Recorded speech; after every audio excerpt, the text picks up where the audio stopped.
Power star Pawan Kalyan అభిమానులు ఎప్పటి నుండో ఆతృతగా ఎదురుచూసిన హరిహర వీరమల్లు విడుదల తేదీని అధికారికంగా ప్రకటించారు. చేతిలో కత్తి పట్టుకొని పవన్ కళ్యాణ్ నిల్చున్న ఫోటోతో ఈ తేదీని ప్రకటించారు. ఆ ఫోటో వెనుక ఉన్న బ్యాక్గ్రౌండ్ ని చూసి ఫ్యాన్స్ మురిసిపోతున్నారు. రిలీజ్ చేయబోతున్నట్లు మేకర్స్ వెల్లడించారు.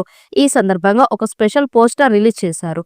జీవితకాల యుద్ధానికి సిద్ధంగా ఉండండి, హరిహర వీరమల్లు కోసం, ధర్మం కోసం యుద్ధం ప్రారంభం కాబోతోంది అని క్యాప్షన్ తో వివరాలు వెల్లడించారు. అతి త్వరలోనే ప్రమోషన్ సర్వేగంగా మొదలవనున్నాయి.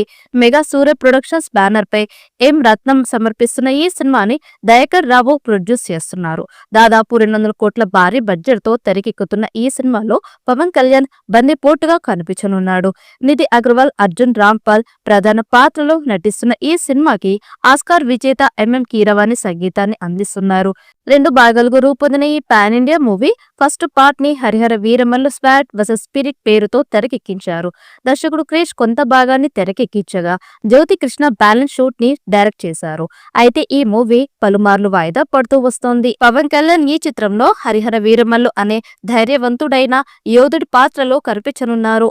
మొగలాయుల దండయాత్రలు, ప్రజలపై అన్యాయ పాలనకి వ్యతిరేకంగా ఉద్యమించిన యోధుని కథ ఆధారంగా రూపొందిన ఈ చిత్ర కథాంశం పవన్ బలం మరియు భావ ప్రకాశానికి అనుకూలంగా ఉండడంతో ప్రేక్షకుల అంచనాలు అమాంతం పెరిగిపోయాయి. గత కొన్నేళ్లుగా పూర్తిగా రాజకీయాల్లో నిమగ్నమై పవన్ నుంచి ఇటువంటి గ్రాండ్ విజువల్స్ తో కూడిన సినిమా రావడం అభిమానులకు పండగలా మారింది. తెలుగు, తమిళ్, హిందీ, కన్నడ, మలయాళం భాషల్లో ఏకకాలంలో విడుదల కానున్న ఈ చిత్రం పాన్ ఇండియా స్థాయిలో భారీ హైప్ క్రియేట్ చేస్తోంది.